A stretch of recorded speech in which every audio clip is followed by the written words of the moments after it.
Tempo ini clear, dia sendiri menyatakan kan terafiliasi dengan Soros. Oh ya? 25% sahamnya itu saham. Tapi ini bukan omongan dari pemerintah ya? Omongan Tempo sendiri, Indonesia itu bukan satu-satunya negara yang diincar oleh Soros. Soros ini menurut kita adalah lebih iblis dan berdosa besar untuk negara kita. Cuman maksudnya yang kita lihat sekarang di media, yang di pembicaraan orang-orang intelektual lah, kita kayak seolah melihat bahwa ada permainan politik untuk mempersingkat beliau. Kerjaan ini media-media ini antek-anteknya nih. Gue ngomong apa adanya aja udahlah ya kan.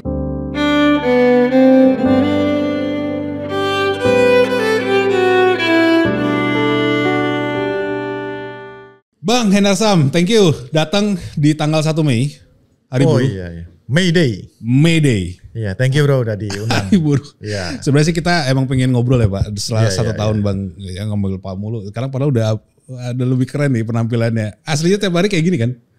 Tiap hari gini sebenarnya. Jadi ada 3 sebenarnya. Oke. Kalau hari kerja pakaian formal, Oke. ya kan. Kalau hari libur, kalau di rumah ya pakai celana pendek aja ya kan. Oh iya, jangan gitu juga sih, ya sih.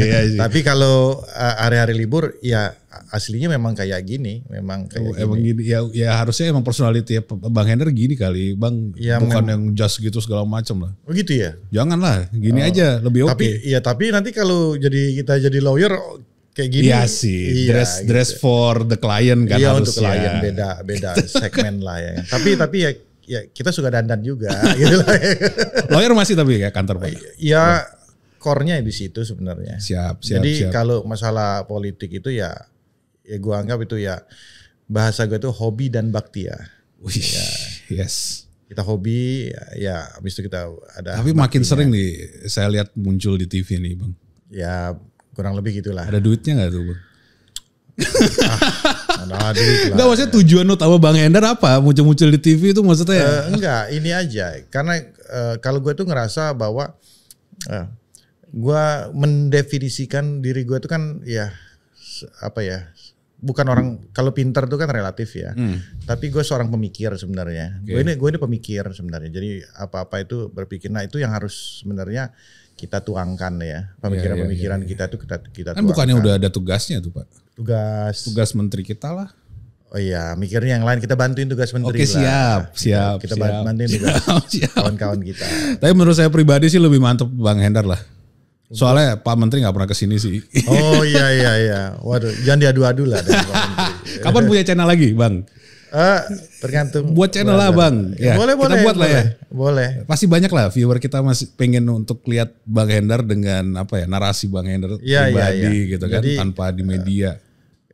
Karena kan memang sekarang ini kan perkembangan era digital ini kan memang bisa direct ya, bisa direct, tidak harus melalui media-media mainstream kan gitu, dan tentunya mungkin bisa lebih bisa lebih tajam, ya bisa lebih tajam. Kayak hari ini lah, hari ini kita mau bahas satu hal yang benar-benar tabu ya, dan hanya Bang Hendar lah yang bisa menjelaskan ini.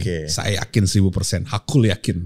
Mudah-mudahan tidak terlalu normatif seperti di TV-TV ya kan. Ya harus gitu dong, kita harus apa adanya. Apa adanya. Kita bahas kudeta. Ya, dengan bahasa yang membumi ya. Atau mau kasih judul sebenarnya kudeta alus, lawannya bocor alus. Oh iya. Boleh. Ntar kita. Pak Prabowo ini masih yakin gak sih Indonesia bisa jadi Indonesia emas di tahun 2045 Bang? Aduh yakin banget nih. Yakin banget. Jadi itu keyakinan itu bukan timbul saat ini aja ya. Dari 2004 itu dia udah yakin. Karena kan sebagai orang yang lahir di Indonesia, kemudian beliau keliling dunia ya, ikut sekolah di di beberapa sekolah-sekolah unggulan di luar. Beliau mempunyai komparasi dan perbandingan bahwa ternyata kita bukan nggak kalah, malah lebih unggul dari sisi sumber daya alam contohnya gitu loh.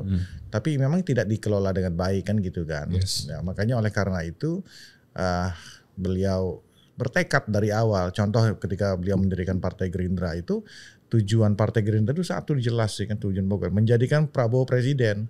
Nah karena bukan secara pragmatis, bukan Prabowo-nya, ya kan, tapi mewujudkan ide gagasan dan ideologi beliau itu yang nanti terejawantahkan dalam program-program dia.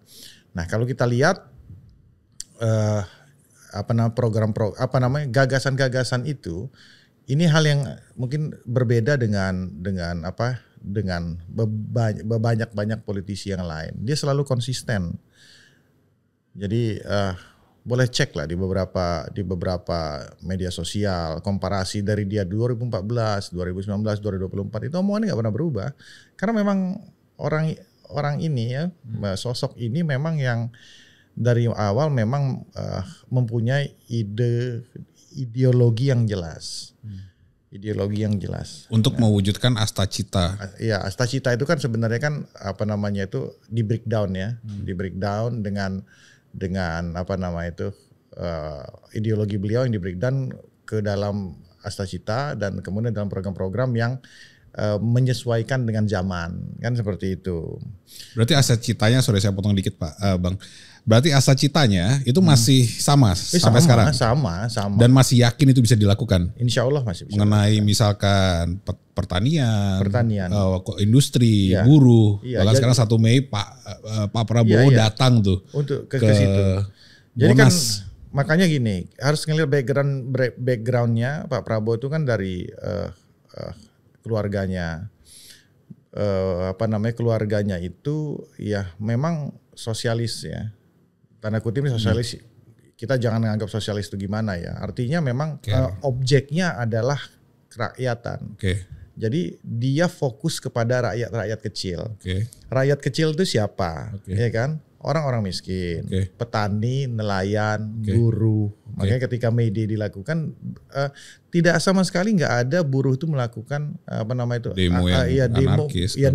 Demo tetap bukan demo ya, maksudnya perayaan. Kalau sebelumnya kan demo kan. Makanya saya tadi nungguin nih berita demonya nih. Ini enggak, ini Pak perayaan. Prabowo yang muncul. Karena mereka mempunyai kesamaan ideologi. Kedekatan ideologi ini menyatukan antara buruh dengan Pak Prabowo gitu loh, dan boleh dicek ke belakang. Jadi memang fokus beliau di situ. Nah, jadi membangun itu memang dari bawah, dari desa, ya kan, memperkuat di pertanian. Makanya yang paling gampang itu gini ya, yang paling gampang itu melihat Pak Prabowo itu, saya pakai bahasa yang gampang. Beliau ingin sekali kita itu berdikari. Berdikari itu artinya kan kalau contoh aspek yang terdekat umpamanya swasembada pangan lah ya kan. Ya, berdiri di atas kaki sendiri kan berdikari itu kan. Itu cita-cita yang kayaknya kita jauh banget gitu mau mencapai swasembada tuh kayak tapi udah sesuatu yang mistis gitu loh Pak. Iya, selama ini itu, karena memang mungkin mazhab pemerintahan sebelum tidak ke arah situ. Nah, ini kan udah dilakukan ya. 6 bulan lebih sampai ke 7 bulan kita produksi beras kita itu udah sampai stok beras kita itu udah untuk sampai 2026 loh. Ini yang sebelumnya kita harusnya impor. Di sebelum-sebelumnya kita impor. Sekarang stok kita berlebih. Ya kan? Dan harga stabil. Harga stabil di 6.500. Artinya apa? Kalau kita lihat lagi, harga stabilnya menjaga petani. Itu ideologi kan? Jaga petani supaya petani ini gemuyu. Kan karena ini praktek selama ini, ya kan, pada saat panen harga murah. Dimainkan oleh para tengkulak-tengkulak di tengah. Nah, ini dipotong.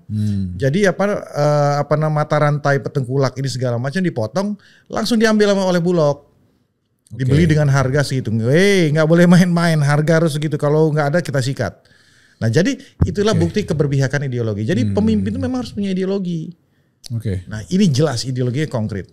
Berarti di awal ini Bapak mau kita untuk supaya kita juga yakin bahwa Indonesia akan emas 2045 adalah poin pertamanya dengan percaya kepada pemimpin kita yaitu Pak Prabowo. Ya harus, karena gini kan, itu kan amanat konstitusi. Jadi suka atau tidak suka ya, ketika Pak Prabowo dan Mas Gibran menang, ya samina wa ta'na kalau di Islam itu, bahwa ya pemimpin ya kita harus ikut pemimpin ya.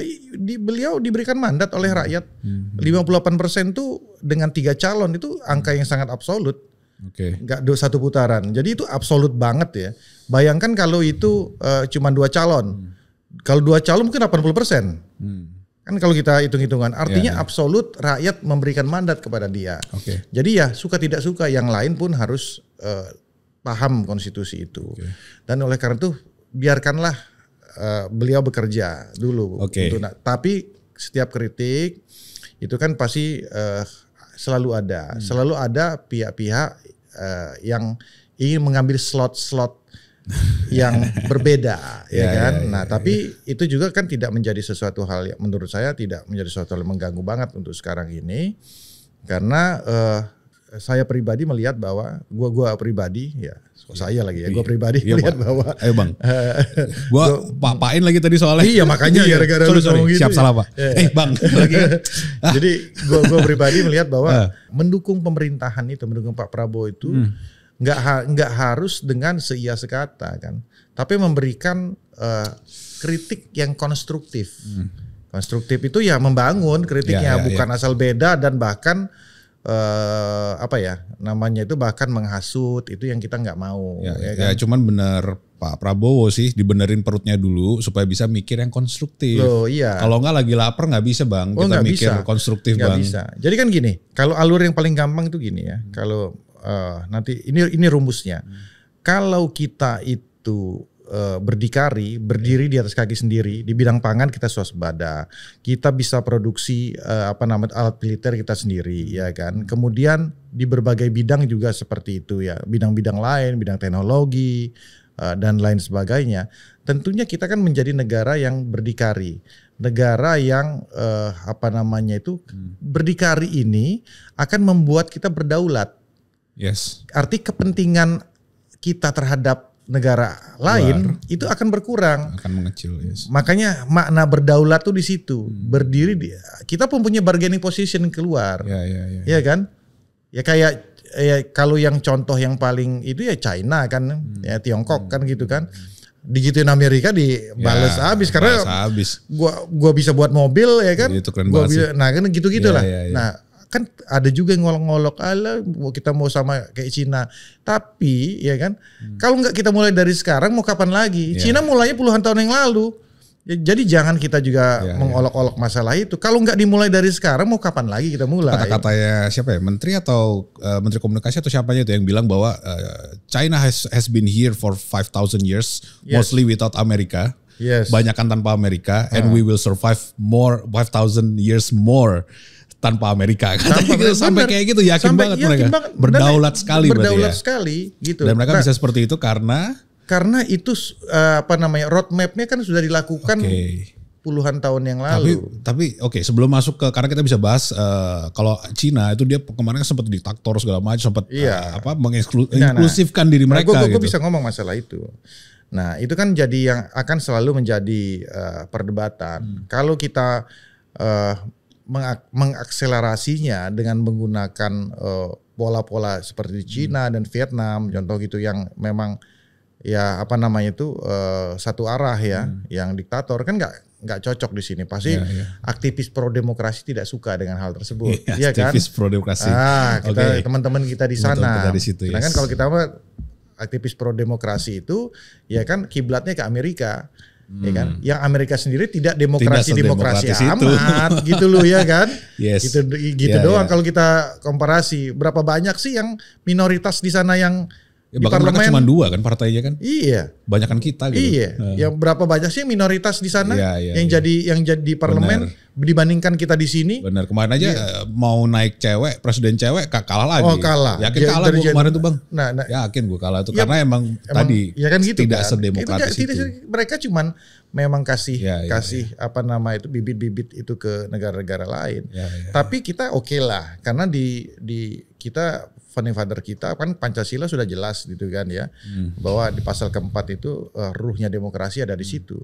Tapi jangan lupa juga di situ ada frasa permusyawaratan dan perwakilan kan gitu kan. Artinya ada kata-kata musyawarah di situ. Demokrasi kita itu bersama-sama. Nah, kemudian bagaimana caranya untuk mencapai supaya kita ini tidak dia anggap diktator ya kan, pemerintahan kita ya kan. Ini kan kayak Tempo ngomong sebentar bang, sebelum ke situ nih.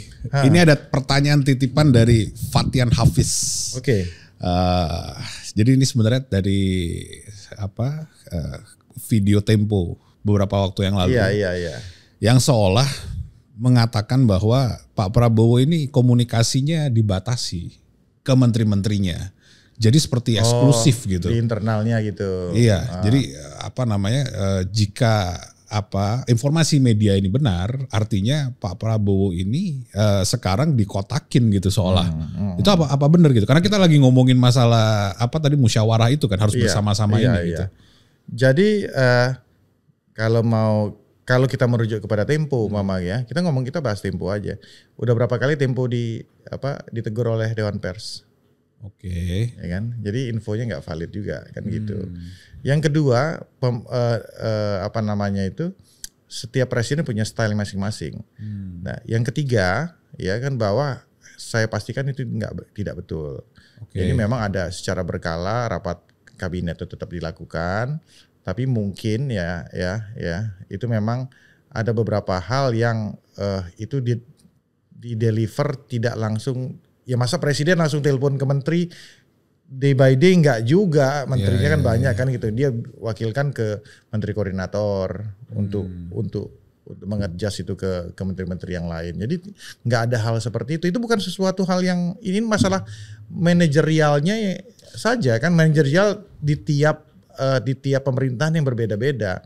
Kalau dibilang dibatasi, nah ini maksud saya, ya kan, memframing hal tersebut ini kan, angle-nya jadi beda. Jadi ketika manajerialnya itu dari presiden kepada menteri koordinator, kemudian menteri koordinator mendeliver itu kepada menteri-menteri terkait di bawahnya, ya kan, frame-nya ini dibatasi. Ya kan gitu kan, ini tergantung perspektif kan. Dan mereka narasinya akhirnya ke pertanyaan bahwa apakah Pak Prabowo itu menggunakan politik komando. Yang gimana itu politik komando ya?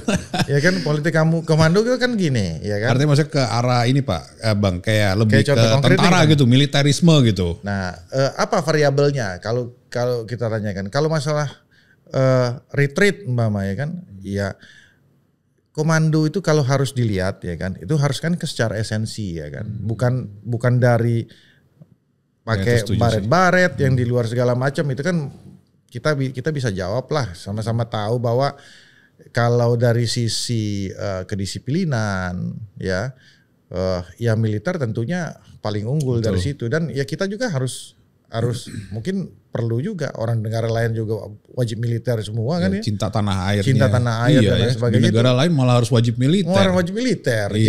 Kalau mau ngomongin masalah itu dibilang nanti balik lagi ke Orba, militeristik kayak gitu gara-gara Pak Prabowo. Kan susah juga kita ujungnya kan gitu. Jadi mau gimana dari sisi itu. Kalau dia dibilang komando, sekarang pertanyaan saya, memang secara konstitusi Prabowo adalah komandan dari Indonesia ini, presiden ini. Kan gitu masalahnya. Beliau menerima masukan atau tidak? Mau menerima masukan atau tidak? Kan gitu masalahnya kan? Saya pastikan beliau sangat bisa menerima masukan. Orang yang sangat mendengar. Jadi apa yang dia omongkan dia akan tanya, ini gimana? Karena tentunya kan beliau punya mata dan telinga. Dia punya mata, dia mapping yang hal selama ini sudah dia jalankan, ya sudah dia cita-citakan, tapi dia juga dia punya telinga juga untuk mendengarkan bahwa Pak, ini kondisinya seperti ini, harus seperti ini. Kalau kita lihat banyak sekali di beberapa momen itu kan tidak dicontoh ya. Masalah revisi undang-undang pilkada waktu itu sempat rame. Kalau dia pakai masalah komando, ya nggak akan seperti itu kan. Dia dengar, ya kan, dia dengar bahwa ini sensitif, ini segala macam. Kita mohon untuk kepada DPR supaya ini udah kan nggak jadi.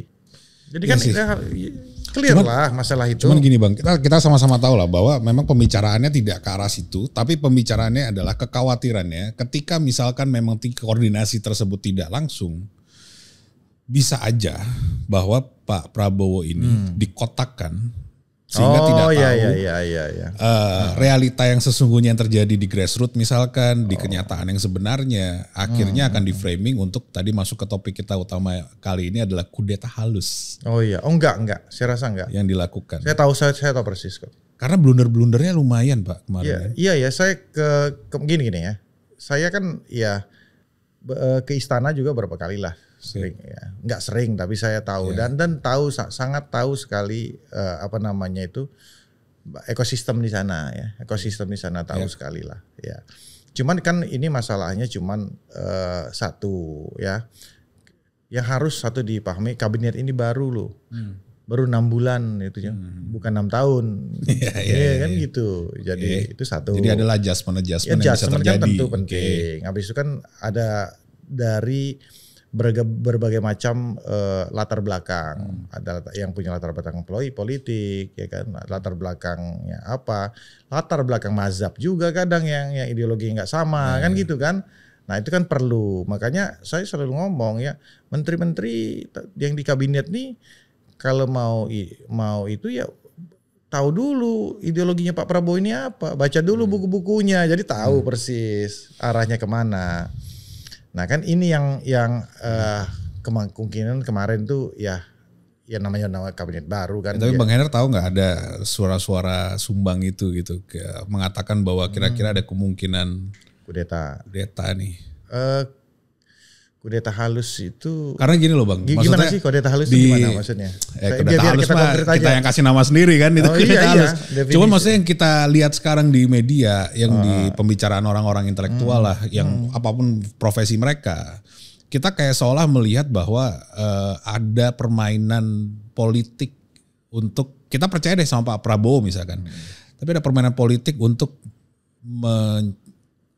mempersingkat beliau sehingga akhirnya ada kekuasaan lain yang gue bisa jawab itu masalah itu. Gini jangan salah juga, ada politik namanya politik adu domba, ya kan, ingin membuat kabinet ini pecah, ya, in disharmoni gitu loh. Kan kita harus ngelihat dari perspektif itu juga. Wah ada akhirnya saling curiga, nggak kerja ini segala macam kan. Bisa kita telisik yang ngomong itu siapa. Ngadu-ngadu Pak Prabowo dengan siapa, mengadu Pak Prabowo dengan ini. Kan sedangkan beliau ini mazhabnya mazhab persatuan. Dan itu pegangannya. Dan itu kelihatan sih. Konkret kemarin banget sampai datang ke Bu Mega. Iya, sila ketiga Pancasila itu. Persatuan Indonesia. Persatuan Indonesia itu alert sebagai kita. Karena itu untuk menghadapi tantangan zaman, tantangan global kita ke depan.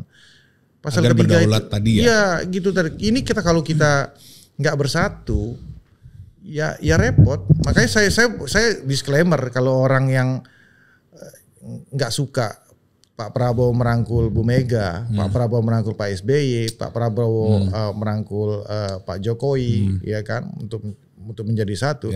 Ya saya anggap itu antek asing aja udah gitu. Bang, tapi ini kan kita mau total politik kan. Kali ini kan. Boleh. Kan? Jadi kalau kita mau ngomongin politiknya, berarti kan ada kawan, ada lawan. Iya. Ada kepentingan yang sudah di sana, ada kepentingan yang belum di sana, sehingga dia masih mencari cara untuk mencari kekuasaan tersebut gitu kan. Berarti ada nih. Ya, kalau Bang Henner tadi bilang di dalam apa di luar nih? Ya bisa, itu yang saya mau tanyakan. Iya, kira-kira sekarang musuh kita ini siapa sih?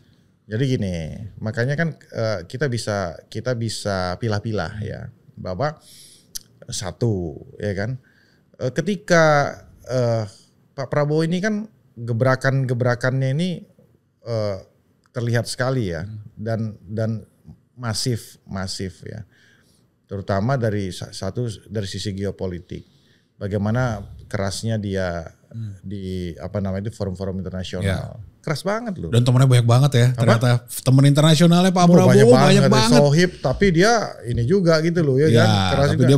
Kalian negara-negara muslim ini ngapain aja selamain sama Palestina. Itu keren sih. Itu keren sih. Ya. Nah itu satu ya kan. Jadi yang tanda kutip ya, yang tidak pro dengan Palestina, ini melihat beliau adalah ancaman.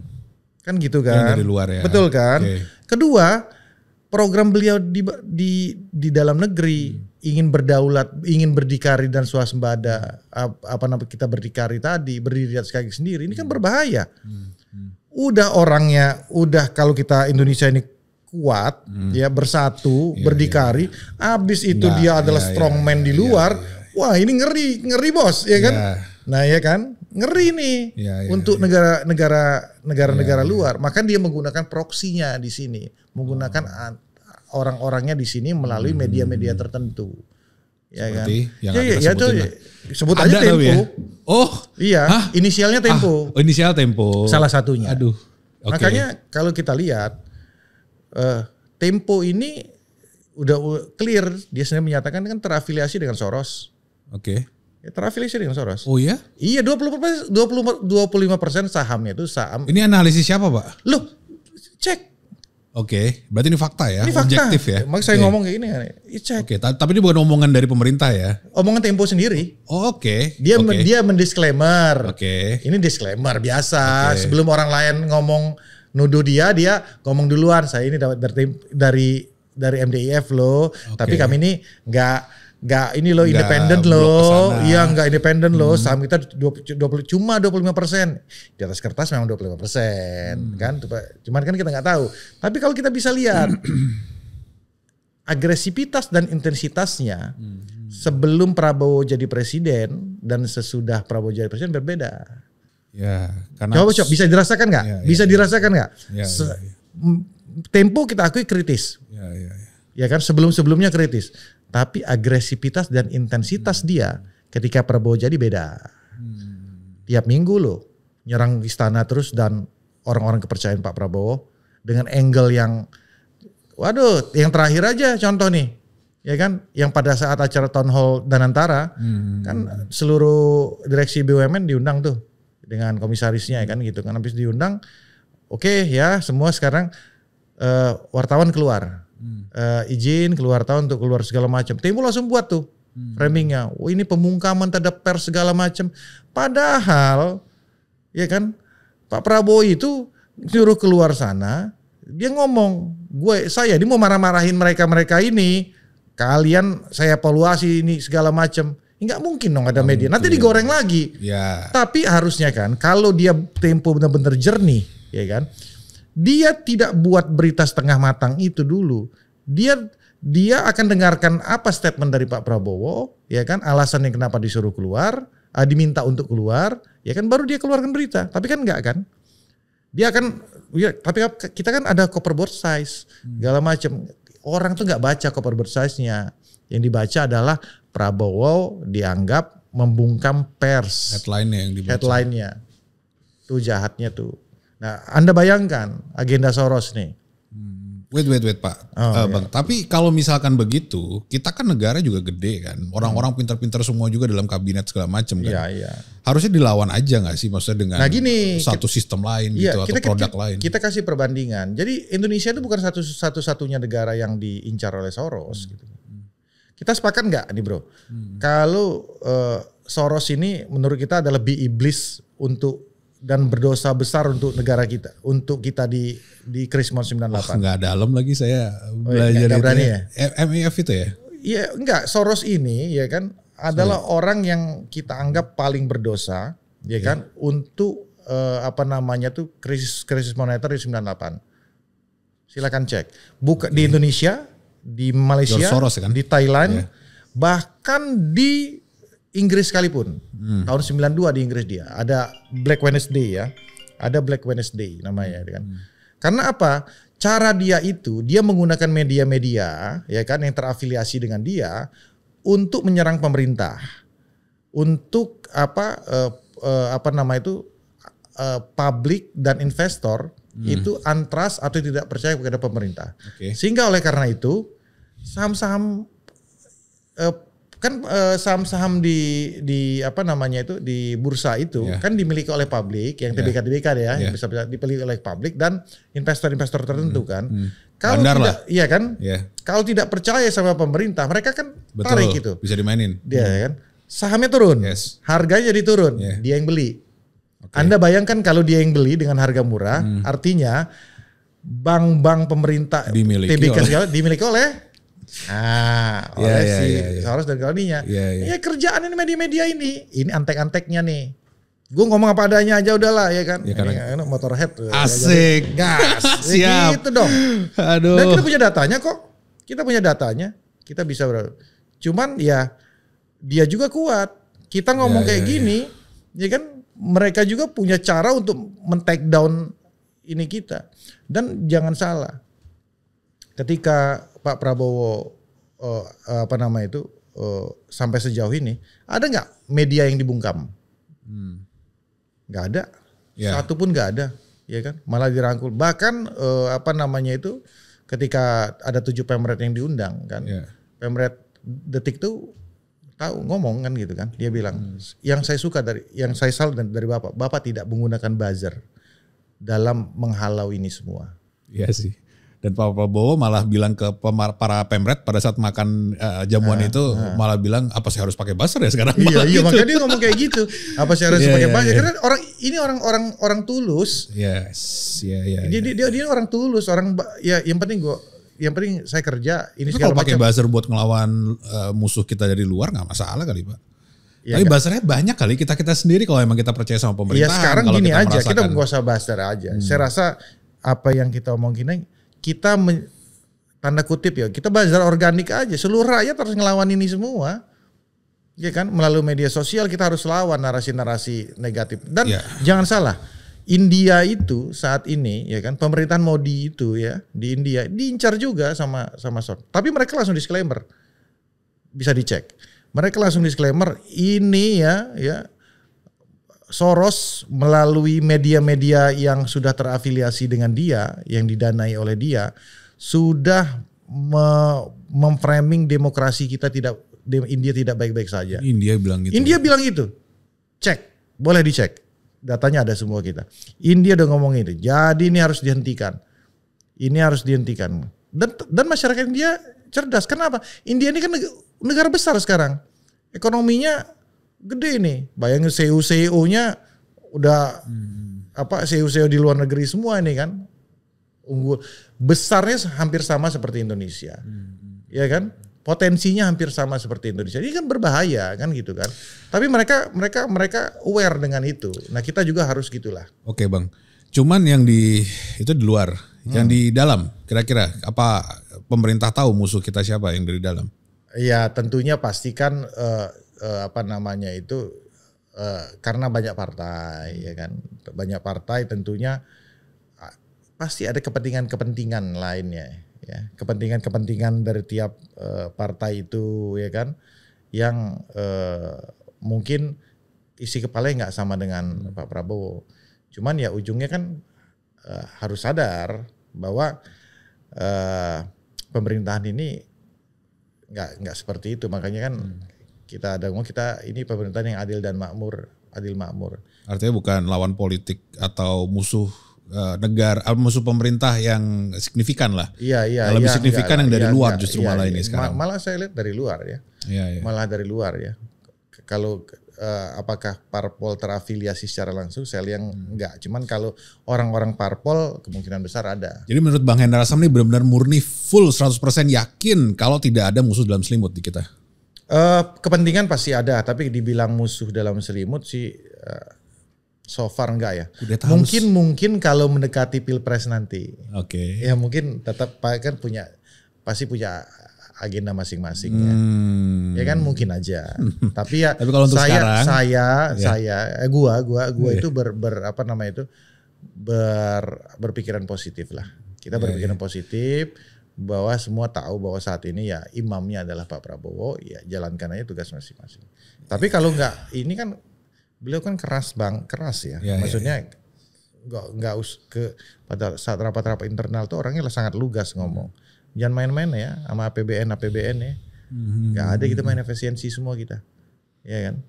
Jadi, karena kita mulai rakyat ini kan Indonesia lah, kita tuh mulai melek kan dengan politik gitu. Kita mulai tahu imbas relate-nya politik sama kehidupan kita itu seperti apa. Iya benar. Makanya yang paling laku sekarang ya pembahasan politik karena kita yakin bahwa politik tersebut akan langsung kena ke kita. Iya, karena memang politik itu kan memang akan mengubah arah kebijakan pemerintah. Kita bisa makan McD atau enggak, KFC atau enggak, tergantung pemerintah ngasih izin atau enggak ya kan. Politik. Kita pakai baju Zara atau pakai baju H&M atau ya kan pemerintah yang ngatur loh. Karena gini, kan gitu makanya ada idiom dan beliau menyatakan kita nggak boleh alergi sama politik. Malah harus politik isi orang-orang jahat, itu salah. Jangan dulu. Kan? Politik, kalau Anda merasa orang baik, Anda harus terjun di politik. Karena apa? Kalau Anda tidak terjun, politik akan diisi oleh orang-orang jahat. Karena dapurnya itu Bang. Iya dong, gitu. Jadi jangan alergi kita sama politik. Tapi gue senang sekarang ini anak-anak muda mulai aware dengan politik ya, dengan angle-nya masing-masing ya. Yeah. Cuma tinggal mereka maksudnya kadang-kadang masuk parpol gitu-gitu aja. Cuman cara mengubah negara ini lewat situ. Kalau bersuara di luar itu ya ujungnya cuman kadang-kadang cuma untuk mencari engagement doang, ya kan? Kritis, tapi nggak bisa berbuat apa-apa juga.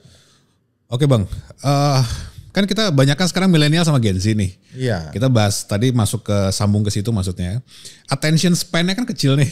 Attention span tuh maksudnya kita suka scroll bahkan kemarin dengar dari adik tuh katanya dengar musik aja itu dipercepetin 1,5 kali gitu.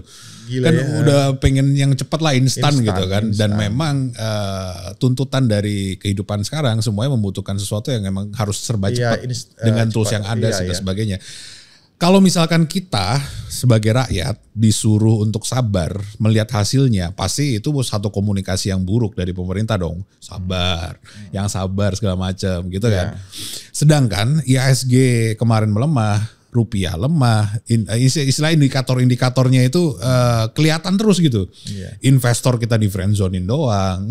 Istilahnya mau jadian gak jadian gitu. Terus banyak hal yang istilahnya terjadi sekarang yang dilihat secara kasat mata sama rakyat. Itu kayak, tar dulu lu gimana sih kerjanya ini atau kita ke arah mana sih gitu. Bener gak sih Indonesia Emas? Bener gak sih Asta Citaya bisa terjadi gitu kan. Dan sebenarnya program prioritasnya Pak Prabowo itu apa sih? Sebenarnya pertanyaan ini harusnya udah nggak tepat lagi sekarang. Karena IHSG udah normal. Betul. Ya kan? Habis itu semua kondisi fiskal kita udah. Cuman rupiah kemarin masih ini banget loh Pak. Kan kadang gini ya. Bahkan kita sama kayak negara yang 10 mata uang terendah loh. Gue itu memang bukan ahli ekonomi ya. Cuman memang kalau ketika gue melihat beberapa insight pemikiran dari yang lain ya tidak juga bisa dijadikan patokan karena kan memang ada variabel-variabel lain. Variabel-variabel lain contoh ya tingginya ini kan mazhab doang sebenarnya ya kan, tingginya naiknya kurs itu ya kan terhadap dolar ya kan, itu ya ada kadang-kadang ada untungnya juga, tapi gue lupa apalah gitu nanti tuh ya artinya ada itu siap. kita siap artinya ada plus minusnya lah plus minus. Begitu itu naik secara fiskal kita oke sekarang ini dan kita bisa menghadapi tantangan ini dibandingkan bahkan dengan negara-negara lain. Untuk saat ini sangat-sangat baik. Jadi yang diperlukan itu sebenarnya stabilitas tadi. Stabilitas. Ketika stabilitas politik kita tidak baik-baik saja, maka ya itu akan terganggu. Itu yang dimanfaatkan orang-orang itu. Makanya Pak Prabowo cepat, ya kan. Kalau kita bersatu semuanya, ya kan, pengusaha buruh bisa ngobrol bareng dengan baik, ya kan, cari titik tengah. Ya tentunya gampang kita mau mencapai tujuan-tujuan kita. Nah ini yang dilakukan. Pokoknya gue tuh selalu bilang lah, udahlah kita ini harus bersatu lah, udah ya kan. Jangan kalau kata orang itu tidur satu bantal tapi beda mimpi. Iya kan? Mantap ininya itu. Barengan gitu loh ya kan. Tujuannya barengan nih sama, tapi mimpi satu, gue mau gini, gue mau gini. Kan? Tapi di kapal yang sama. Padahal kapal yang sama. Nah ini yang maksud gue yang harus sama-sama kita paham. Ya, kompetisi di politik itu tidak bisa kita nafikan. Tapi bukan di periode ini. Jadi teman-teman yang berseberangan dengan pemerintah, ya tolong kalau mau itu kasih masukan yang konstruktif, ya kan. Kita tidak anti pemerintah, tidak represif sama sekali. Sampai sekarang ada yang aktivis yang ditahan, nggak ada sama sekali. Gua dulu mendapatkan lebih dari 500 kuasa, surat kuasa untuk mendampingi mereka yang tidak pro terhadap pemerintah. Lebih dari yang orang-orang biasa mengadvokasi sampai para aktivis. Aktivis itu mungkin 150-an yang waktu itu yang kenal. Tahun berapa, Bang? Ya sebelum Pak Prabowo. Sebelum Prabowo. Ya. Tapi ya itu dengan artinya kita nggak nyalahin siapa-siapa ya. Dengan itu kan ya, artinya dulu ada kasus itu dan sekarang hari Pak ini Prabowo tidak belajar ada kasus dari itu bahwa ternyata Pak Prabowo kan tidak tidak represif ya. Tapi kayak dicolek-colek terus gitu ya. Iya. Kayak TNI salah dikit apa, wah diberitain nih TNI mukul gitu, ini lah. Polisi kan, salah dikit, wah diberitain. Iya. Makanya itu kan di pemerintahan itu kan ada BIN, ada BAIS, ya kan? Ya ada Intel, kita tahu lah. Ini yang mana yang organik, mana yang tidak, ya kan? Ya mana yang memang sudah didesain atau tidak. Karena total politik, yang mau saya tanyakan adalah, tadi kan Bang Endar udah menjelaskan tentang gaya, style Pak Prabowo untuk memimpin dan sebagainya. Tapi karena saya juga suka psikologi Pak, Bang, ada yang namanya servo mechanism. Apa itu? Servo mechanism itu adalah satu hal yang akan terjadi secara terus menerus walaupun kita berusaha untuk menggantinya. Tapi bisa diganti sih sebenarnya. Contoh misalkan orang yang nggak bisa bangun pagi, kebiasaan misalkan. Kalau servonya udah emang dia bangunnya siang gitu, mau gimana pun dia mau bangun, mau tidur lebih cepet kayak mau minum obat tidur dan paginya pasang alarm, tetap bangunnya akan ada alasan-alasan yang buat dia bangun siang gitu. Mau misalkan apa ya, tiba-tiba hujan, tiba-tiba apa, pokoknya ada aja gitu, eksternal dan internal gitu. Dan yang saya lihat sebagai pemerhati psikologi juga, servo Pak Prabowo ini sebenarnya adalah bukan di dirinya sendiri, tapi di sekitarnya. Seperti misalkan beliau dicopot misalkan, atau seperti misalkan beliau dikhianati, atau misalkan apa ya, banyak hal lah. Sehingga mungkin terbentuklah seorang Pak Prabowo yang sekarang ya, sehingga Pak Prabowo itu value loyalitas itu tinggi sekali untuk Pak Prabowo gitu. Iya. Nah yang saya mau tanyakan adalah apakah Pak Prabowo itu sebenarnya punya cara yang berbeda nggak sih di saat yang sekarang untuk memastikan bahwa kabinet yang bekerja di pemerintahan sekarang itu bisa beliau percaya gitu? Karena kan kita tahu Pak, Bang, di pemerintahan itu seperti apa buruknya dan sebagainya. Iya. Jadi jangan salah bahwa contoh ya, di 5 tahun dia sebagai Menhan aja ya dia udah mapping lah kan. Makanya dia ini udah mapping, dia udah mapping nih orang-orang siapa-siapa. Kalau tadi dengar pidato dia di May Day dia. Gue udah tahu orang-orang otaknya apa, mainannya apa, gue udah tahu semua. Bahkan kayak ngasih tahu teman ya udahlah, jangan korupsi lah. Udah, gitu. Jadi gue udah tahu semua. Jadi kalau bahasa dia udah mapping, udah tahu. Oh ini kayak gini, ini seperti ini yang benar, ini yang enggak, ya kan?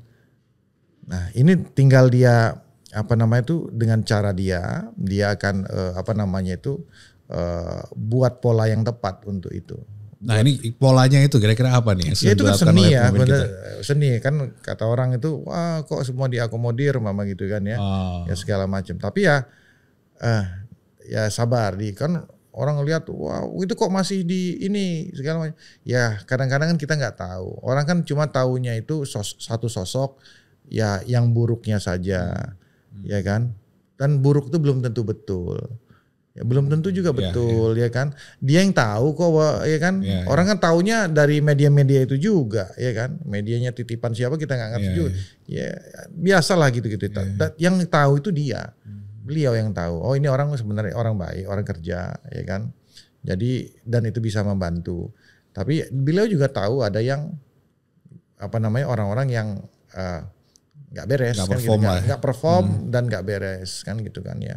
Nah itu beliau tahu, udah mapping lah semuanya. Ya kita tinggal nunggu aja nantilah, ya kan. Tapi tentunya politik itu kan tidak berada di ruang hampa. Artinya tidak hitam putih. Ya artinya ada cara-cara yang tepat, ya kan. Harus ada mitigasinya juga, efeknya bagaimana, ya kan. Dan efeknya terutama terhadap rakyat. Yang penting yang harus kita sama-sama pegang. Beliau orang yang beliau tuh loyal loh. Loyal, jangan kan loyal sama rakyat gitu loh itu. Ya, kan bilangnya saya udah jadi orang Indonesia sudah lama. Mungkin lebih lama dari kalian gitu. Iya karena umurnya mungkin masih banyak masih gitu. Jadi balik aja lagi kita kepada sosoknya. Dia mau ngapain lagi sih, orang udah selesai sama dirinya sendiri kan? Mau ngapain lagi? Mau ngumpulin harta udah kaya, ya kan?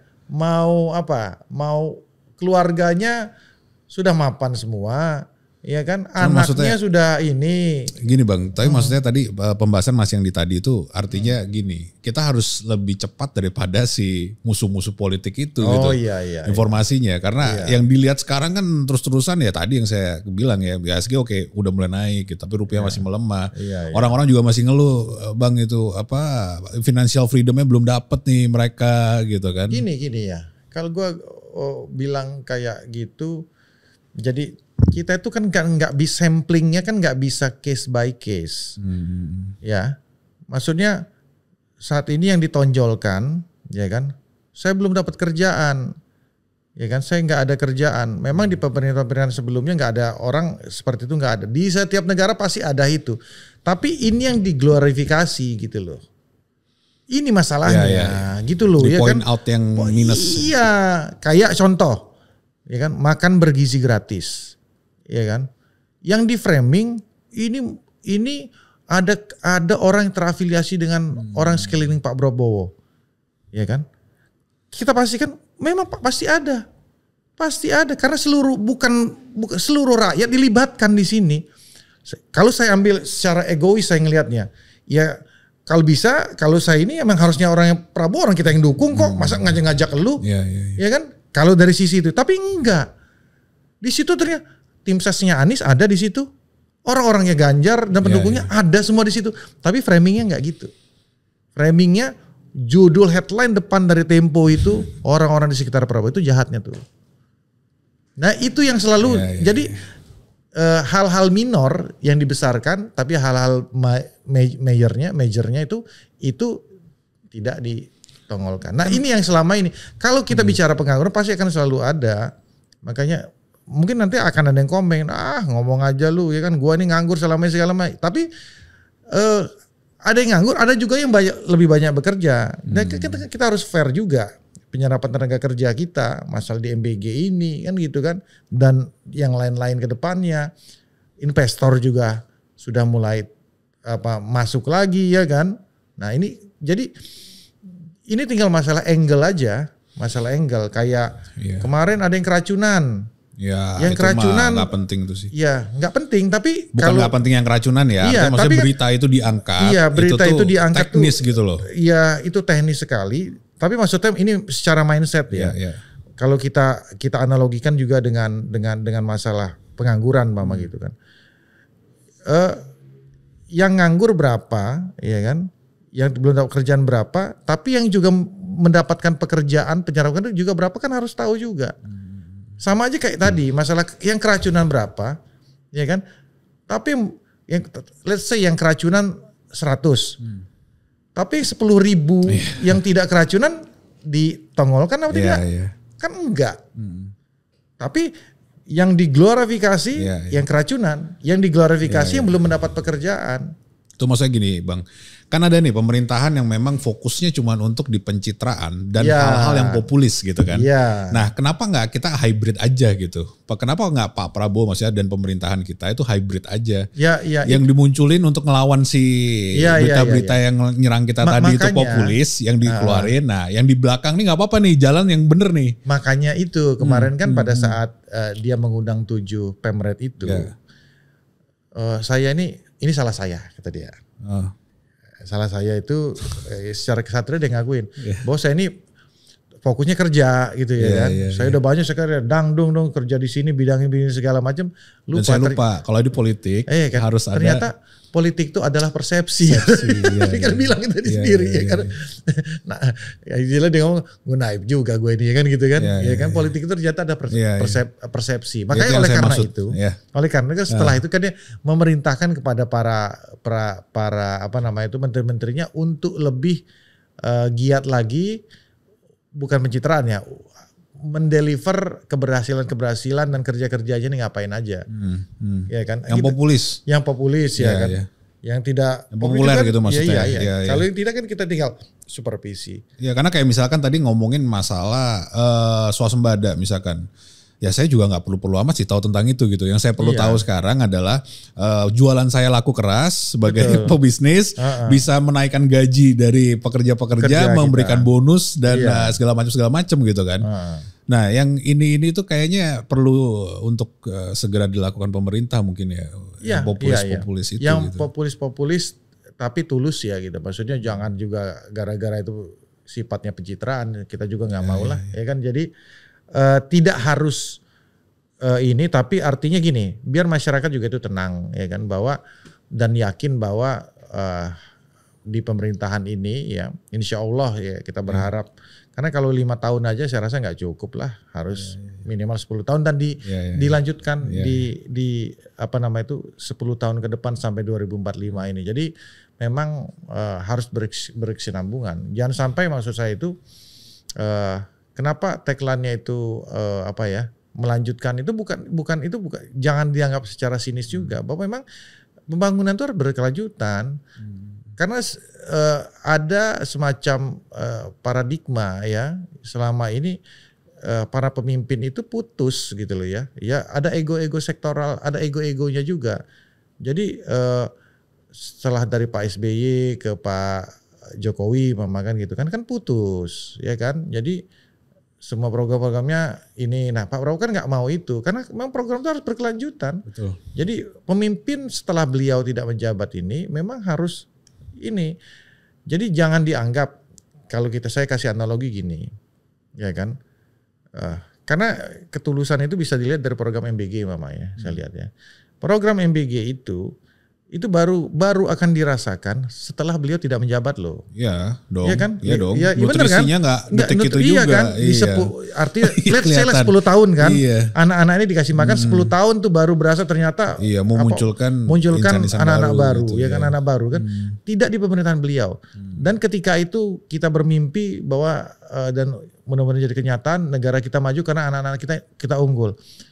Itu bisa dimungkinkan tidak diklaim oleh pemimpin pada saat bisa, itu gua yang sangat bisa. Yang hebat. Yang hebat iya. Kan Pak Prabowo bisa saja dinafikan. Tapi beliau kan nggak peduli masalah gitu. Gua nggak peduli, gue pengen bangsa. Cuma sama seperti tadi Pak Prabowo bilang bahwa politik itu adalah persepsi dan dia saya lupa nih gitu. Takut saya, khawatir kita. Pak Prabowo juga apa ya istilahnya, jangan ambil yang jangka panjang terus gitu. Karena ada jangka pendek yang istilahnya bisa kita lakukan gitu kan. Nah itu masukan sih. Dan mudah-mudahan tugas kita sama-sama nih. Yes, ya ini kayak ini. Iya. Gua untuk ini salah satunya nih. Kita harus kita mencerahkan apa ya? Ke teman-teman juga, adik-adik kita ya. Brother-brother kita, sister-sister kita juga, bahwa kan ada kayak semacam gimana ya, anak-anak muda itu kalau biasa anak muda itu kan pengen mencari jati diri kayak kita dulu lah ya kan. Kalau nggak apatis ya kan? Kalau tidak oposisi nggak keren. Benar. Iya kan. Sampai dulu teman gue tuh, gue ingat gitu, bandnya namanya Apatis Band. Asik. Bahkan nama bandnya Apatis Band. Saking. Tapi band temannya Bang Endar maksudnya. Iya teman gue. Maksudnya gitu. Iya sampai segitunya ya. Sampai gitu, dijadikan identitas gitu. Kita kan harus membangun sesuatu hal yang lebih. Ya, ternyata kalau kita mempunyai nasionalisme dengan cara kita masing-masing, kita keren juga loh. Gitu. Harus gitu kan. Kayak sekarang ini ada berusaha apa nama itu. Pengen comeback seperti reformasi 98 ya kan. Kayaknya keren gitu menumbangkan kekuasaan itu tanpa tahu esensinya apa. Iya kan? Ngapain gitu loh. Kita mau kayak Syria, kita mau kayak Irak gitu maksudnya. Banget loh. Enggak banget lah kan gitu kan. Dan anak-anak itu kan adik-adik kita itu kan enggak tahu esensinya. Tapi kita tuh yang di masalah ini kali ya, kita punya trust issue kali sama pemerintah. Ya tapi kan kita tuh kayak deg-degser gitu loh. Kayak Bang Ender suruh kita percaya tapi. Iya. Itu residu. Residu dari sebelum-sebelumnya. Ya kan residu. Nah itu yang berusaha coba kita yakinkan. Dan itu PR pemerintah juga untuk supaya. Udah lah gini aja lah. Menurut gue gini bro. Pegangan kita jagain Bapak aja lah. Ya. Pak Prabowo aja lah. Oke. Udah. Gak usah lihat kanan kiri dulu lah kita kan. Pegangan kita jagain dia. Udah. Karena gue juga gitu. Yes. Kita boleh teman-teman boleh trust isu kepada yang lain. Tapi sama Pak Prabowo, aku yakin lah. Kita aku yakin sangat-sangat orang yang sangat tulus dan bukan untuk dirinya, ya kan? Dia pengen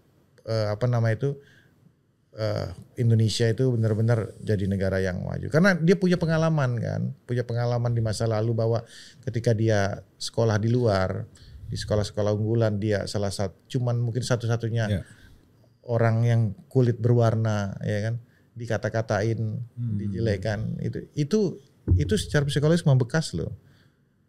Kayak ada semacam kayak ada, kalau kita tuh kayak dendam gitu ya. Ya bukan dendam ya.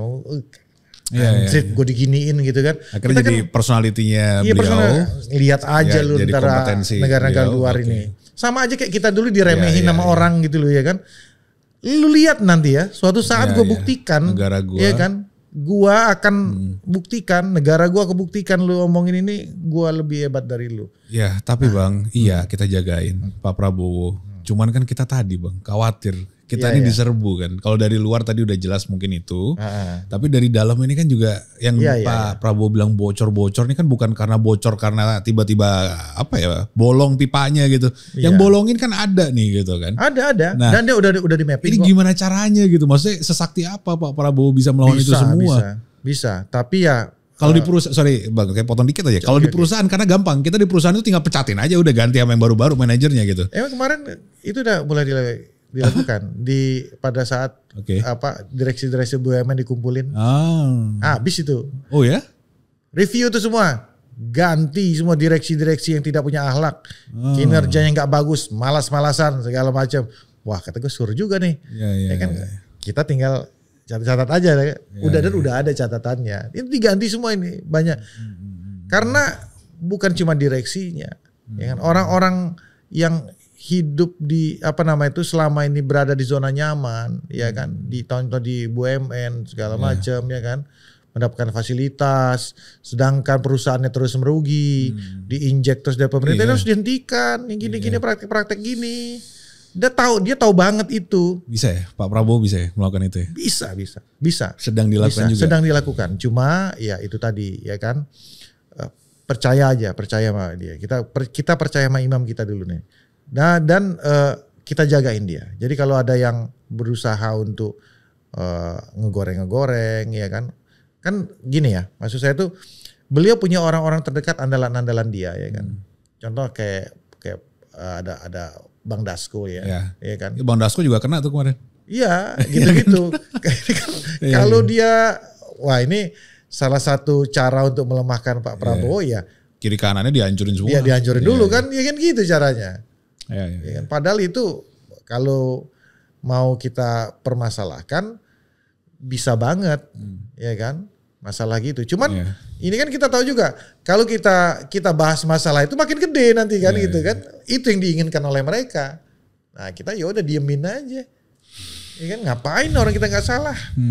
Ya kan kita main-main gini kan kita ngerti lah. Itu kan ya pemerintah persepsi. Hah? Pemerintah politik itu persepsi. Udah. Mesti harus dimainin juga kan. Iya. Gitu, nah, masukan-masukan ini feeding yang baik buat Pak Prabowo ya.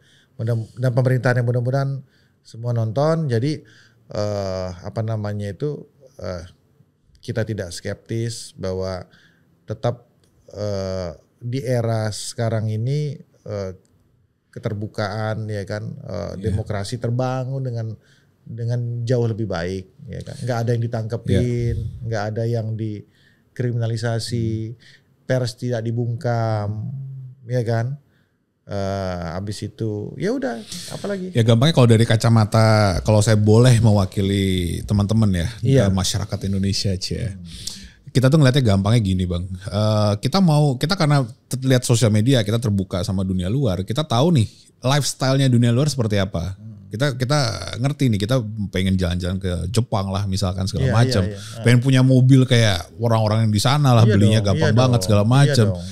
bukan yang dengan masalah-masalah remeh-temeh yang sekarang kita sedang alami gitu kan. Satu itu, kedua kita kayak seolah tahu bahwa kita nggak bisa kayak tadi lifestyle-nya. Itu karena dicolongin memang sama orang-orang yang sekarang menjabat atau punya kekuasaan di bagian situ. Ini gitu. gue punya ini. Ketika Pak Prabowo pemerintahan ini melakukan bersih-bersih, ya kan, melakukan bersih-bersih itu dengan melakukan penegakan hukum, penangkapan, terkait dengan masalah korupsi ya, dan lain sebagainya. Ini kan banyak nanti ke depannya. Tapi itu jangan dijadikan trust issue. Ini kan ya logical fallacy-nya. Waduh, ternyata Indonesia seperti ini. Ujungnya kita nggak percaya dengan ini. Ini malah dengan bersih-bersih ini harusnya percaya. Betul. Bener kan? Tapi bukan malah kabur gitu ya. Bukan malah kabur. Tapi ini kan dibalik. Logikanya dibalik bahwa wah, BUMN kita nggak beres.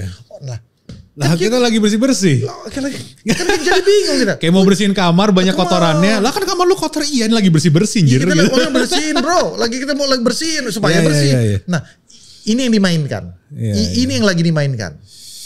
Jadi ini yang bahaya. Jadi kalau kayak gitu ujungnya kita ya udahlah kita diam-diam aja. Kalau lu mau kayak gitu, ya kita diam-diam aja, nggak usah kita apa-apain, ya seolah-olah baik-baik saja. Kan nggak mau kita kayak gitu. Jadi ketika kita bersih-bersih, harusnya optimis bukan pesimis.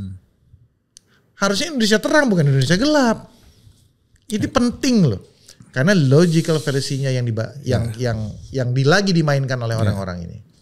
Tapi Bang, kan kita tahu nih gedung-gedung gede yang ada besar di sana lah, di mana-mana itu. Itu tuh dibangun karena bertahun-tahun di Indonesia ini sistemnya menggunakan inisial K tadi itu, korupsi itu. Iya. Kalau mau dihancurin kayaknya seolah dasar kita finansial dan sebagainya orang-orangnya itu akan hancur semuanya loh. Itu akan jadi porak-poranda kalau misalkan mau dihajar. Efek dominonya. Efek dominonya gitu. Karena kan kita dibangun kebanyakan atas dasar itu gitu. Ya makanya kan ini kan harus sistematis ya. Maksudnya itu kayak contoh ya, kayak kasus Pertamina ya kan. Emang siapa sih yang nggak tahu pejabat-pejabat Pertamina yang itu? Main siapa? Iya, maksudnya yang pemain atasnya apa? Kita mungkin kan orang yang hidup di zaman-zaman dulu. Kayaknya kalau kita tahu lah, kalau bapaknya kerja di Pertamina pasti gitulah ya, orang the hell. Sedangkan makanya kalau dugem di Jaksel tuh nggak mau pakai kelihatan, anak-anaknya nggak mau kelihatan brand. Iya. Takut ketahuan bapaknya kerjaan apa. Bapaknya siapa?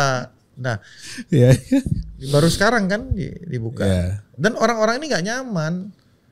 Mereka ini sekarang ngumpul jadi satu, ya. Mereka ini ngumpul jadi satu. Orang satu ya, yang tadi dari asing-asing melalui proksi-proksinya ya, antek-antek ya yang nggak suka ini dengan Pak Prabowo. Kedua, mereka yang mulai terganggu, ya sudah terganggu, udah ditindak ini, ya kan? Raja-raja kecil ini mulai ditindak oleh Pak Prabowo ya, dan pemerintahannya, Kejaksaan Agung, KPK dan lain sebagainya. Sultan-sultan kecil ini, ya kan? Kemudian ketiga ya NGO yang terafiliasi dengan asing, ya kan? Dan keempat ya mereka yang masih belum puas kalah Pilpres kemarin. Ini jadi satu nih sekarang. Mereka berkumpul jadi satu. Ini tahu persis Bang Hendar nih maksudnya. Iya tahu persis tahu persis ini maksudnya, bukan cuma karena membaca indikator ya. Tahu persis lah ya, siap. Kita tahu persis lah. Gue bisa ngomong gini karena ya kita tahu persis. Bukan apa-apa. Kita di dunia politik dan aktivis ini udah tahu sama tahu. Iyalah, itu aja orangnya. Itu udah tahu sama tahu. Otaknya siapa, orangnya siapa, dia afiliasi ke siapa, udah tahu sama tahu. Mau atau enggak nih sekarang. Cuman yang mau berani ngomong itu aja nggak ada. Gue ngomong aja apa adanya gitu loh, ya kan? Gue ngomong aja apa adanya. Ya gue nothing tulus kok. Kalau gue ntar diserang, ya kan? Gue diserang, Endar sampai begini-begini, ya mau enggak udahlah, nggak ada masalah. Masih merah putih kita. Yang penting niat gue baik lah. Niat gue baik lah. Ya kan siapa sih nggak pengen, kita lawyer gitu contoh ya. Siapa sih yang nggak pengen? Kalau gue pribadi, kita berperkara mama ya kan? Berperkara itu secara fair. Iya kan? Iya, maunya kan gitu. Iya, siapa sih nggak pengen? Tapi iya kan? Kalau sama-sama ini adu otak kita ya, adu argumentasi. Iya kan, bangga juga menangnya ya. Iya menangnya juga enak gitu loh. Cuman kalau ujungnya kita berperkara, habis itu waduh lawan kita kenal ini, mafia bisa hukum, ini, ya. bisa ini, Mafia aduh. hukum, ya kan repot Benar, kita, benar. ya kan? Kita deg-degan juga gitu loh, ya kan? Sepintar apapun itu. Nah makanya itu. Iya. Jadi kan siapa sih nggak pengen kalau orangnya bener-bener. Tapi kan Indonesia dibangun atas itu gitu bang, maksud gua bang. Ya, nah. Ini gimana ngajerinya gitu, maksudnya sesakti apa Pak Prabowo gitu. Iya, itu perlu waktu. Makanya beliau paling tidak kan di gebrakan yang udah banyak ya. Udah 6 bulan loh. Iya, Jalan 7 bulan kan sangat signifikan walaupun beliau katakan ya nilai saya cuma 6,5. Iya. Tapi kan itu keren banget sih ngomong gitu. ya itu menurut saya ya nggak gitu juga Pak, lebih dari itu sebenarnya. Tapi kan kalau dia orang yang sangat itulah ya. Kalau kita tahu survei itu oke loh 7,5 puas terhadap pemerintahan ini, ya kan?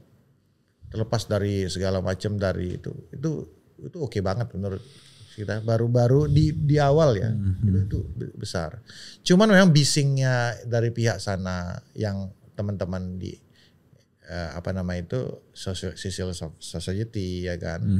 Habis itu ya dengan teman-teman yang lain itu ya saudara-saudara kita itu yang lain itu ya memang ya cukup bising juga. Itu yang mungkin harus kita imbangi dengan narasi-narasi yang elegan dan positif lah. Kemarin itu waktu sama satu teman buruh ini, Fatian Hafiz ini, dia cukup keras tuh. Dia bilang Pak Prabowo pernah bilang bahwa anjing menggonggong kafilah berlalu, biarkanlah berlalu. Terus si Fatian ini bilang, ya udah nggak apa-apa kata dia, karena biasanya belum tentu anjing menggonggong itu karena nggak ada maling. Siapa tuh emang ada maling?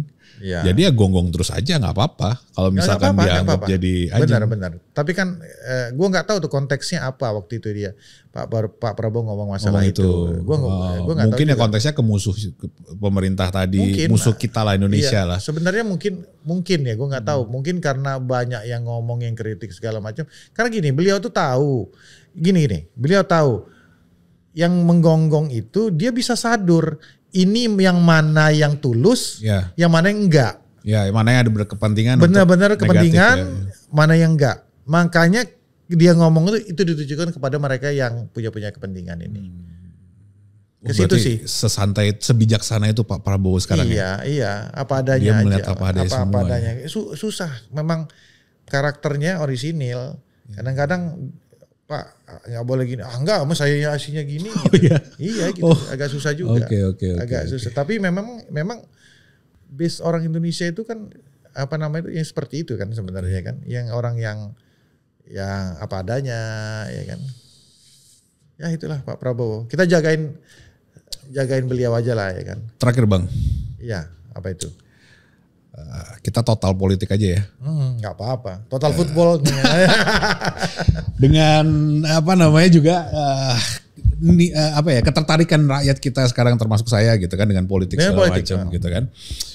Kita ngelihatnya itu sesimpel gini gitu.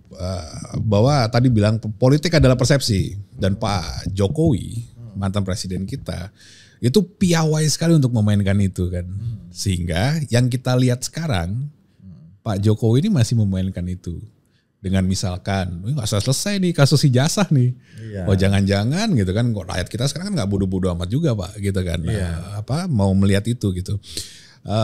Khawatirnya ternyata Pak Prabowo ini tidak sadar bahwa ternyata sedang diskemakan di sekitarnya. Ini apakah bisa dikatakan hitam putih oleh Bang Hendar lah minimal gitu, bahwa memang tidak ada tuh yang namanya Pak Prabowo dikelilingi sekarang oleh orang-orang termasuk Pak Jokowi dengan mungkin wakil presiden sekarang untuk akan menjatuhkan Pak Prabowo, atau mungkin ada? Gini. Ini sensitif banget sebenarnya ya kalau ngomong ini. Ini topik terakhir kok. Iya, topik terakhir.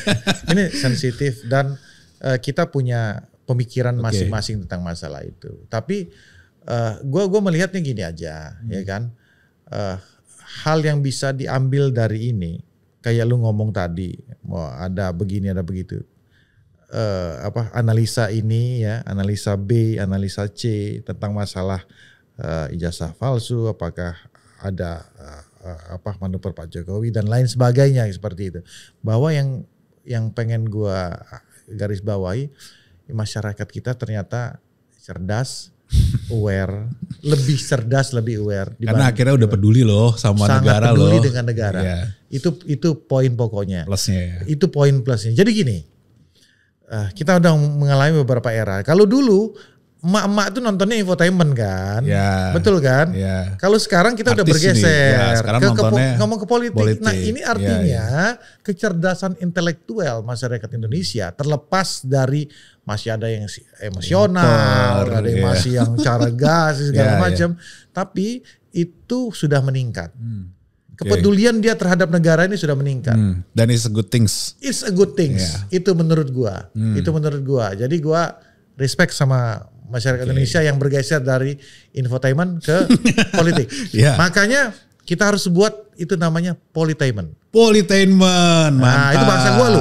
Gue sering ngomong. Udah diomongin Bang Endar dulu nih di sini ya. Di Gak boleh disclaimer. orang lain ya. Ini nggak boleh kita buat harus Bang secepatnya. Politik entertainment. Jadi Siap. jadi dia bisa sampai ke desa-desa dengan apa namanya itu cara yang lebih membumi ya. Bahasa-bahasa ya, artikulasi yang lebih membumi sehingga masyarakat tuh gampang mencernanya. Politainment. Politainment, yes.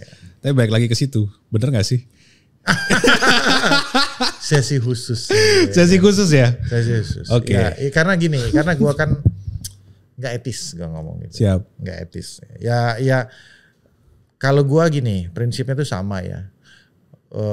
Gua sangat menghormati setiap pemimpin negara yang pernah ada ini. Semua pemimpin itu pasti mempunyai kekurangan ya masing-masing. Tapi dia juga pasti mempunyai jasanya buat bangsa ini. Pasti. Gue pribadi berpegangan kepada yang terakhir tadi, jasa-jasanya. Ya, gitu aja lah.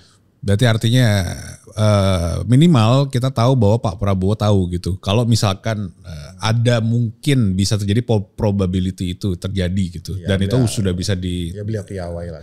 Mudah-mudahan mitigasikan gitu. Mitigasikan. Mudah-mudahan ya kan pemerintahan kompak ya kan.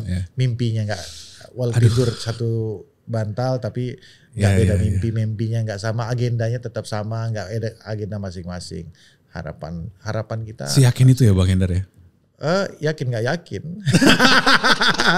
bukan siyakin itu. Ini peringatan loh gitu loh ya kan. Siap. Iya, gue warning ke mereka. Siap. Jangan ada agenda khusus gitu ya kan. Siap. Gitu loh. Karena kita udah benar yakin bahwa akan maju ke Indonesia Emas 2045. Iya dong. Dan nggak akan mundur dari situ. Nggak, kalau tidak dimulai dari sekarang kapan lagi? Iya. Vietnam udah mulai itu 15-20 tahun yang lalu. Baru terasa sekarang. Ya kan? Kalau kita masih mencemooh itu, kita nggak akan bisa segala macam. Ya kasihan banget lu ya cara berpikirnya kayak gitu, ya kan? Iya. Kita mulai dari sekarang. Siap. Thank you banget Bang. Thank you bro. Udah bahas ini semua total politik. Membahas tentang kudeta. Menjawab tentang semua yang menjadi pertanyaan dari dan pertanyaannya teman-teman. Total football lagi. Total lumayan kan daripada setahun yang lalu. Kita setahun yang lalu loh itu. Udah lama banget loh. Udah lama banget. Dan sekarang kita ketemu lagi membahas sesuatu yang sebelum Pak Prabowo menang loh waktu itu. Kita podcast. Sekarang Pak Prabowo udah menjadi presiden kita dan nyambung. Jadi pembicaraannya kita terus istilahnya mengawasi, mengadvokasi. Kita bantu sama-sama untuk supaya bisa Indonesia Emas 2045. Dan kita butuh masukan-masukan, kritik-kritik yang konstruktif. Kita butuh. Gua butuh juga gitu. Ya kalau mau dibully-bully juga nggak apa-apa di. Siap. Bukan dibully ya. Apa? Bang Ender kurangnya di sini nggak apa-apa. Jadi orang Indonesia aja nggak sih? Kita kan kalau ngomong ya udah gitu aja nggak sih gitu kan? Kadang-kadang nggak ada remnya memang. Iya makanya kita santai-santai aja kali, ya kan gitu kan? Makanya gue kadang baca komen tuh gue malah menikmati itu. Iya. Terus kemarin Pak Prabowo tuh yang bilang dasmu gitu, terus ada yang komen. Saya bilang ya udah aja kali, kita di rumah juga kadang ngomong gitu. Tapi kalau presiden kan nggak boleh. Apaan sih lu? Iya. Suka-suka presiden juga lah. Cara dia. Maksudnya dia kan bukan negatif gitu. Ya gitu sih. Itulah serunya rumah kita ya. Ya Indonesia itu ternyata keren. Awesome Indonesia. Oke Bang. Awesome. Thank you. Kita bahas lagi nanti next ya. Kita lihat semoga Indonesia bisa memperlihatkan hasil yang cepat. Iya. nggak lama-lama, karena apalagi Gen Z sekarang adik-adik kita ini pengen cepet-cepet gitu, instan, pengen yang ngerasain gitu. Progres ini penting. Ya. Progresnya. Oke, ya. Nah, jadi ngelihatnya itu bukan di ujung tapi di hasil, proses tapi di dan proses. progres. Ya kan? Because progress is happiness. Ya, progress is happiness. Yes. Nah, Thank you, Bang Hendar. Thank you. Teman-teman, awesome. Thank you smart people telah menonton. Terima kasih. Silakan subscribe dan komen di bawah jika Anda setuju dengan pembicaraan ini. Jika tidak, silakan komen di bawah juga. Like jika Anda suka, dislike jika Anda tidak suka. Saya Reza Alvego bersama Bang Hendar Sam yang makin gaul makin hari. Emang gaul dari dulu mah. Siap, thank you. Keep smart and stay awesome. Thank you.